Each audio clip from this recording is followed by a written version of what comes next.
Let me show you how I got these beautiful buys on USDJPY using a very simple strategy. Mi nawaambianga hivi, wajuaji, they don't make money. Wajuaji wanawaambia mdeposit $50, mdeposit 50 bob.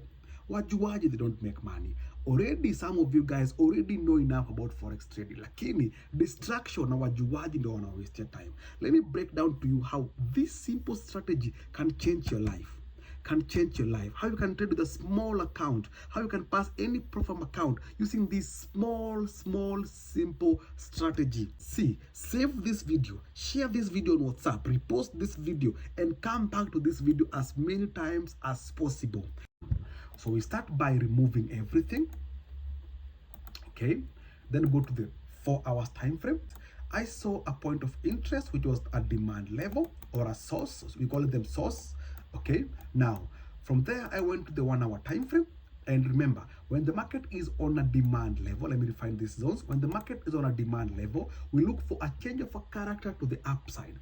A change of a character to the upside. Number one, you can have a change of a character on the 1 hour time frame, like we have here, like we have there. If you have a bigger capital and can hold all this stop loss, you can hold all this stop loss right there. So, but if you have a small account, go down to the lower time frame. So I went to the 15 minutes time frame also to check if I have a change of a character to the upside, because I want to buy from a demand. And one way to get entries on a demand level, you need to wait for a change of a character to the upside or to the downside if it's a supply level. So on this point here, I went to the 5 minutes time frame. It is very simple, and I want to see if I have a change of a character to the upside. Ladies and gentlemen, the first thing I saw was a change of a character on this point. So I saw a church right here. Right there, I saw a church. So what did I do? I saw a low that caused a break of a high. This now becomes our point of interest. So I knew this is the low that caused a break of this high that gave us that church. This is the low that gave us this church. So I knew the market is going to come back to the low that gave us that church right here. And then you enter now, and what did I do? I was targeting this high here, or I was targeting a proper 1:5 trade. So my stop loss was usually below this level right there, around this level right there, for 1:5. Okay, for 1:5. Then from that zone now, what happened now? I saw now another high being taken. Follow me.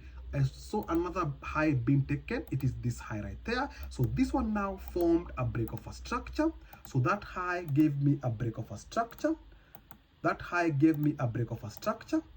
So this became a break of a structure. Then we have a low that caused a break of a structure. It is this one here. So what did I do? I get my second entry, long position on that level right there. And then my stop loss will always be below this zone right there. And my target is the higher time frame, point of interest, which is this zone right there, for a beautiful 1:5 again. And this thing repeats itself over and over again. I keep telling you this. The market does not do anything it has never done before.